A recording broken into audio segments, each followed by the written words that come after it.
Hey, how's it going? My name is Daniel Calderon and welcome back to Corner Talks. Hope, a very interesting yet tricky concept, which is why I want to share with you a book that I recently read called Everything Is F CKED. This book, as it says on the cover, is about hope. And what the author does here is help us navigate a world where it's very messy, especially during these times with social media and political pressures and all these different phenomenons we're experiencing, including the pandemic itself. What the book kind of dives into is how we can better look at concepts like freedom and happiness and hope itself. Because like I said before, hope is a very interesting but tricky concept to understand. And the reason why is because, is it something we should look for? Whether you believe it or not, we all have a little bit of hope. Whether it's expecting a favor in return when we do something for someone, or when we put all our effort into something and hope to reap the rewards.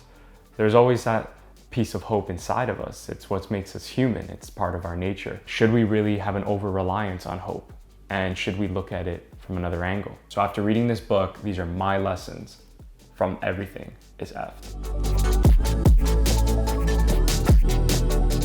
We often believe the opposite of happiness is anger, sadness, and depression. However, that's not the case. The book argues it's hopelessness, the feelings of despair and fatigue, because after everything you've tried, nothing is working out. Years and years of building results, yet they cease to exist. Again, hope is a very interesting term that grants us the feeling of comfort, believing something out of our control will happen and turn everything around. However, as the book would suggest, hope is granted to those that care about something, anything that they look forward to. This brings me back to a time when I myself felt hopelessness. I felt weak, I felt tired, I felt I exhausted all options, when in reality, I never really did. However, the mind plays tricks on you, and you convince yourself that you've run out of hope and there's no hope left in the world. But with the concept of caring about something, looking forward to something, that hope comes right back, and you'll lose it again, but it reappears. Pursuing my filmmaking passion, I look forward to connecting with creative individuals. I look forward to having that back and forth, bouncing ideas off each other, getting inspired of their talents that I can use in my works, or collaborations in making projects come to life, helping other creatives bring their projects to life through my directing abilities, cinematography skills. With regards to my podcasts and my vlogs, why do I do them? I always tell my guests, it's because I look forward to connecting with them, catching up. You know, a lot of them are colleagues, but a lot of them are friends. And we basically just talk about anything. We talk about film, we talk about life, we talk about experiences. And through that dialogue, it gives me that hope by learning about their story, by learning about the possibilities of what's to come. And my artworks, my drawings, the things that I enjoy expressing on the page with just a pencil and an eraser. It allows me to revisit my nostalgia. It gives me that adventure of replicating a character that I grew up with, a character from my childhood that I hold so dear, and putting it onto the page. Having that moment of expression, that artistic expression, uplifts me. And again, this is what I mean by giving you hope. It's not about saying, I hope to be famous one day. It's, I hope in looking forward to what I can accomplish tomorrow.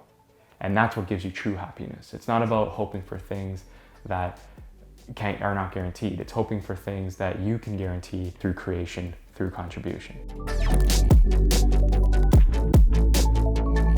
Our brains are comprised of two halves.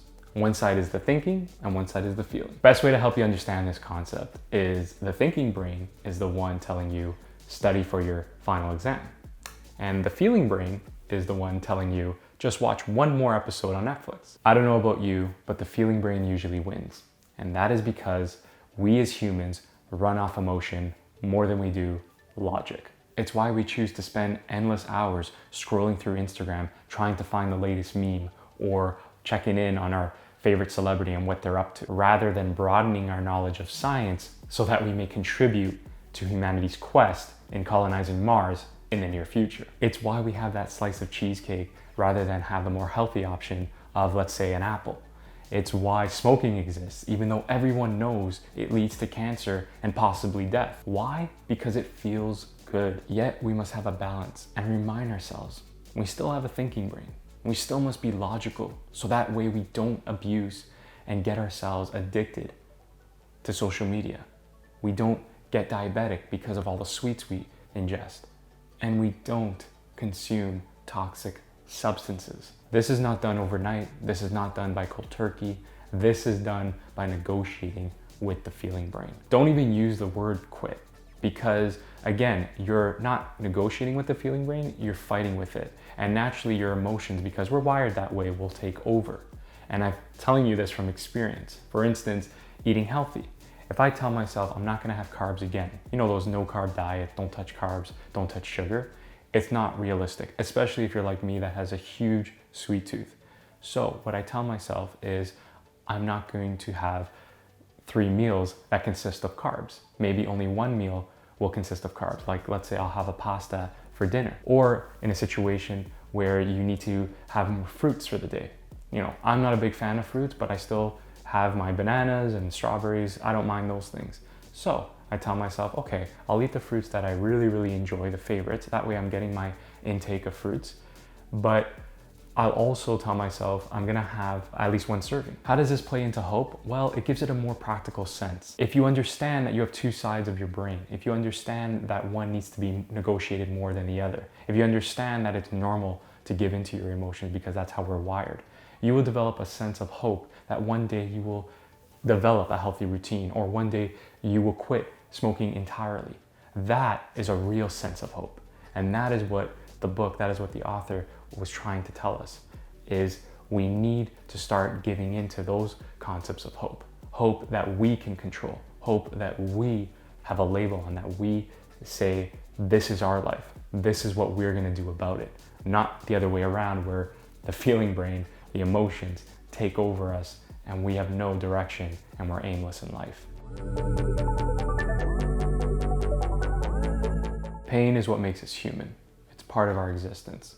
No matter what marketing has told you, no matter what your best friend, your mom, your dad, people in life, suffering is inevitable. It's just part of our reality. Yet we are trying so hard to avoid it more and more as generations pass. Our struggle to handle pain properly is evident in social phenomenons like cancel culture that's getting out of control.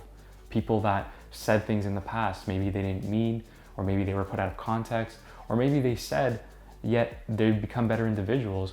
However, their career is completely over and their lives now are being told, you can't be this person anymore, and we don't want to have any part of you in society because of the hurtful things you might have said 10, 20 years ago. Or something trivial as go to Burger King and you get all enraged and pissed off because the teenager working behind the counter forgot to put extra pickles on the receipt, and now you have a Whopper that has only 2 pickles instead of 10. Things are getting out of control.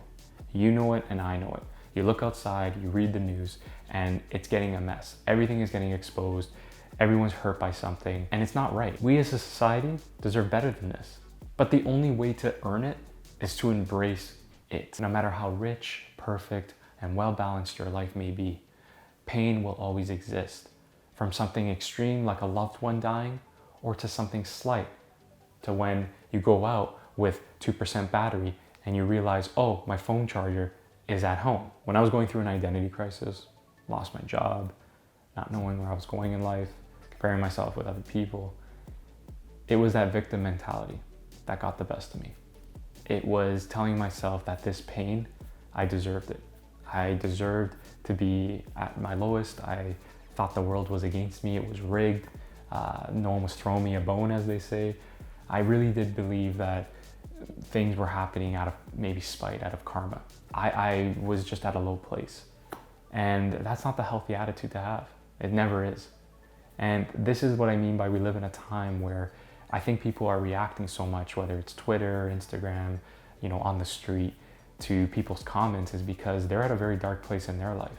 And think about it, to just react at someone's comment, whether they're being insensitive or whether they're not adhering to kind of social cues of being politically correct. We must all realize that, yes, there's a time to speak up, but there's also a time to understand it's part of life, that there's always going to be someone that says something nasty. There's always going to be something that is done to you that is unjust. It's part of the pain. It's part of being human. It's part of why our existence is based off of suffering. It only makes us better. It only makes us stronger. And I needed to have that mentality. I needed to have that courage to tell myself, whatever I'm going through can be fixed. Whatever I'm going through can be changed. The bigger picture is that I got my whole life ahead of me. I'm in my 20s. Changing my perspective was necessary to change my life. You see, when I flipped my mind around, when I saw things from a different angle, pain still was present. I still go through pain all the time, yet it wasn't amplified to the degree that it was before. Why? Because I sat myself down, I collected my thoughts, and I realized the only way I'm gonna get what I want is to take control of my life. So that's something I would tell you, is that if you really want to change, if you really want to adapt, if you really want to be the best individual, if you want to change the world, as they always say, you need to embrace pain. You need to understand that there's always going to be pain. Life happens to everyone. Everyone experiences pain, and I'm just part of it. And whatever I go through next, whatever steps I take, will help me become the best version of who I am. We are all wired since birth from society that if we do this, it'll result into that. And while things like hard work and networking should increase our chances of personal successes, well, life doesn't always guarantee it. This reliance on reciprocation and then it not being fulfilled is making us feel worse and disappointed. The reason is because we're hopeful. Hopeful that if I open the door for someone, maybe they'll notice me. Or if I show up to work every day, I'll get that promotion. That's a dangerous sense of hope because you haven't considered the external factors that may disappoint you. The person you held the door open for won't give you attention, maybe because they're introverted, they're shy, angry at life, or they just got let go from their job. You insisting that by showing up early will grant you that promotion, yet your boss promotes someone else because he finds them to be more talented, or maybe have more experience, or maybe he just has a soft spot for them. We do not know what is happening on the other side. And yes, we all do it, including myself. We are all guilty of it. That when we do something like this, we hope that something better will happen in return. But that is just not right. It will only lead us to false hope. And that is what ultimately makes you truly unhappy. So come at it from another angle. And to be truly happy is to act unconditionally. Acting unconditionally isn't about holding the door because it's the right thing to do, the professional thing to do, or the classy thing to do. It's because you want to do it. Show up to work early because that's what makes you most productive, because that's how you want to be seen in the eyes of your colleagues, not because you are looking for some sort of recognition or reward. Be proud of the decisions you make and be firm about the decisions that you make. Don't do it because you're hoping for something in return, or to be liked, or to be admired, or to be given some sort of gift.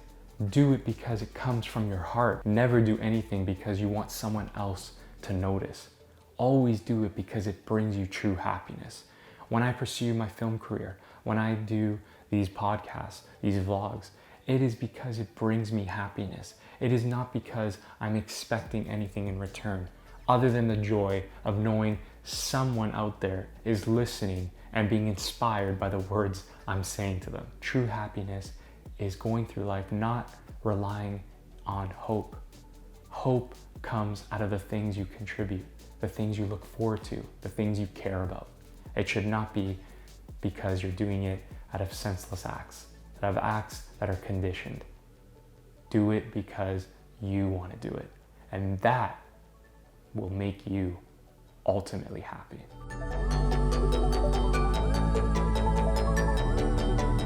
Thanks again, guys, for joining me on another Corner Talks. I really hope you enjoyed my discussion on the lessons I took from Everything Is F CKED by Mark Manson. Great writer, great kind of vision towards well-being and how you can improve yourself. I know it's helped me. And like I said, I feel like you guys can benefit a lot from this in seeing that life doesn't have to be about hope. It doesn't have to be a reliance on it. There's a way to navigate through the chaos. And that is to figure out what you want to pursue, and engage with it. If you agree or disagree to the lessons I've discussed, please leave your comments down below. I always love to see your thoughts. Also, if you enjoyed this video, please be sure to like and subscribe to my YouTube channel. Take care, and I'll see you soon.